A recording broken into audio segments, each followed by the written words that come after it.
नमस्कार शेतकरी बांधवांनो, तुमच्यासाठी एक आनंदाची बातमी आहे। शेतकऱ्यांना मिळणार 36,000 रुपये। आताची सर्वात मोठी बातमी आहे, म्हणजे शेतकऱ्यांना 36,000 रुपये मिळणार आहेत। या रिलेटेड डिटेल बातमी आहे, डिटेल न्यूज आहे। ही जी न्यूज आहे ती मी तुम्हाला डिटेल सांगणार आहे। आनंदाची बातमी आहे, 36,000 रुपये मिळणार आहेत तुम्हाला। तर 36,000 कसे मिळणार आहेत, कोणत्या योजनेअंतर्गत मिळणार आहेत, या रिलेटेड तुम्हाला डिटेल माहिती सांगणार आहे या व्हिडिओमध्ये। तर व्हिडिओ पूर्ण बघा, अजिबात स्किप करू नका, पूर्ण डिटेल व्हिडिओ पहा। अति इम्पॉर्टंट आणि अति महत्त्वपूर्ण बातमी सांगणार आहे या व्हिडिओमध्ये। या सरकारी योजनेअंतर्गत शेतकऱ्याला दरमहा मिळणार 3,000 रुपये। म्हणजे प्रत्येक महिन्याला जर 3,000 असे आपण पकडले तर वर्षाकाठी तुम्हाला किती मिळू शकतात? 36,000 रुपये। कारण की 3,000 गुणिले 12 जर केला, 12 12 12 12 36, म्हणजे वर्षाखेर तुम्हाला मिळतील 36,000 रुपये। ही जी डिटेल बातमी आहे की शेतकऱ्यांना मिळणार 3,000 रुपये हे आणि कोणती योजना, या डिटेल बोलणार आहे। अजिबात स्किप करू नका, पूर्ण व्हिडिओ पहा। TV9 मराठी या न्यूज चॅनलवरची ही न्यूज आहे। तर तुम्ही पाहू शकता, आपल्या देशात केंद्र सरकार, राज्य सरकार शेतकऱ्यांसाठी तसेच इतर लोकांसाठी अनेक योजना काढत असतात।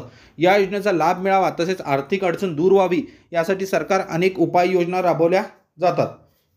केंद्र सरकार वेळोवेळी शेतकरी आणि सर्वसामान्यांच्या हितासाठी विविध योजना राबवत असते। या निमित्ताने केंद्र सरकारने 2019 मध्ये PM किसान मानधन योजना सुरू केली आहे। म्हणजे तुम्ही योजनेचं नाव पाहू शकता, PM किसान मानधन योजना आहे। या अंतर्गत या योजनेचा लाभ घेण्यासाठी अर्जदाराला दरमहा 55 रुपये जमा करावे लागतात। वयाची 60 वर्षे पूर्ण झाल्यावर अर्जदाराला दरमहा 3,000 रुपयांची रक्कम दिली जाते। म्हणजे 55,000 रुपये जमा करावे लागतील प्रत्येक महिन्याला, आणि वयाची 60 वर्षे पूर्ण करण्यावर झाल्यावर अर्जदाराला दरमहा 3,000 रुपयाची रक्कम दिली जाते। या गुंतवणुकीच्या योजनेत सरकार ठेवीदारांना त्यांच्या मासिक रकमे एवढीच रक्कम जमा करते। अशा प्रकारचं आहे। पुढे बघू, या योजनेची सुरुवात कधी झाली, पूर्ण डिटेल पाहू।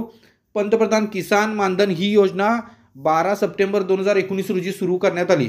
वृद्धापकाळातील गरीब शेतकऱ्यांना मदत करणे हे या सरकारचे ध्येय आहे। दर महिन्याला शेतकऱ्यांच्या खात्यात ठराविक रक्कम येत राहते।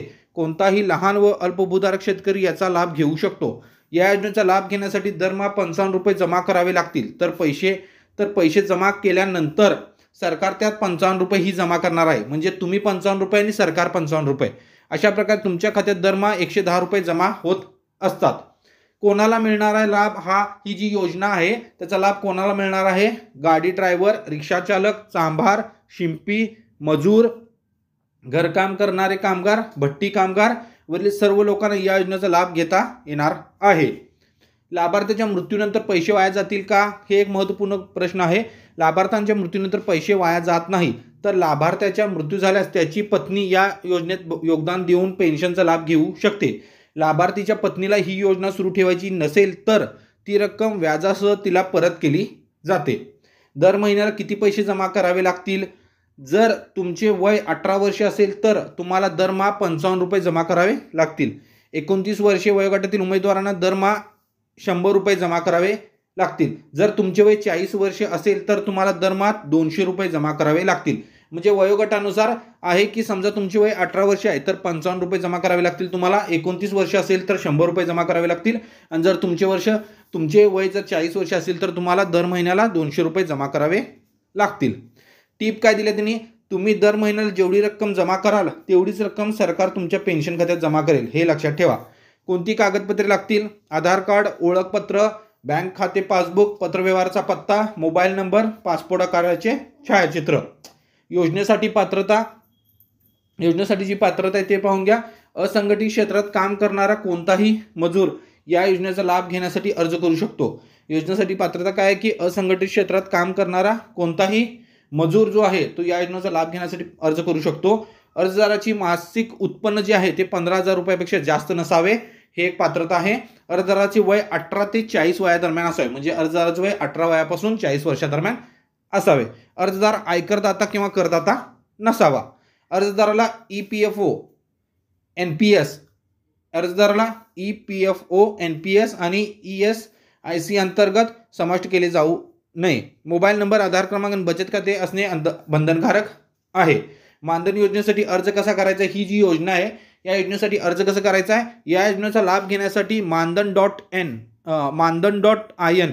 ही जी वेबसाईट त्यांनी दिलेली आहे, मानधन.in, या अधिकृत संकेतस्थळावर लिंक ओपन करा लिंक ओपन झाल्यावर पेजवर असलेल्या सेल्फ एनरोलमेंटवर क्लिक करा. यात आता तुमचा मोबाईल नंबर टाकून नंबरवर आलेल्या OTPद्वारे नोंदणी करा. यानंतर ऑनलाईन फॉर्ममध्ये मागितलेले संपूर्ण तपशील भरून फॉर्म सबमिट करा. अशा प्रकारे पूर्ण डिटेल माहिती दिलेली आहे तुम्हाला मी योजनेवर रिलेटेड. जे शेतकऱ्यांना 36,000 रुपये वर्षाला म्हणजे महिन्याला 3,000 तसे गुणिले 12 केल्यानंतर 12-12-25 36,000 वर्षाकाठी मिळणार आहेत. ही एक पेन्शन योजनागत आहे. हे पूर्ण डिटेल माहिती सांगितलेली मी. योजनेचं नाव काय आहे, कोणती कागदपत्रे लागणार आहेत आणि कोण कोण पात्र आहे, कशा प्रकारे तुम्ही फॉर्म भरू शकता, सर्व माहिती तुम्हाला सांगितलेलं आहे. योजनेचं नाव ही लक्षात ठेवा. योजनेचं नाव अति इम्पॉर्टंट आहे. आणि वेबसाईट सांगितलेली आहे तुम्हाला कोणत्या वेबसाईटमध्ये जाऊन तुम्ही फॉर्म भरायचा आहे. पंतप्रधान किसान मानधन ही योजना आहे. ते PMKMY 12 सप्टेंबर 2019ला ही योजना लागू करण्यात आली होती. अति इम्पॉर्टंट बातमी आहे. अति इम्पॉर्टंट माहिती तुम्हाला दिलेली आहे. या योजनेअंतर्गत तुम्ही पेन्शन घेऊ शकता. 60 वयानंतर शेतकऱ्यांना मिळणार आहे 36,000 रुपये पेन्शन. तर तुम्हाला डिटेल माहिती या योजनेत सांगितलेली आहे. Thank you for watching my video. Please like, comment and subscribe my channel.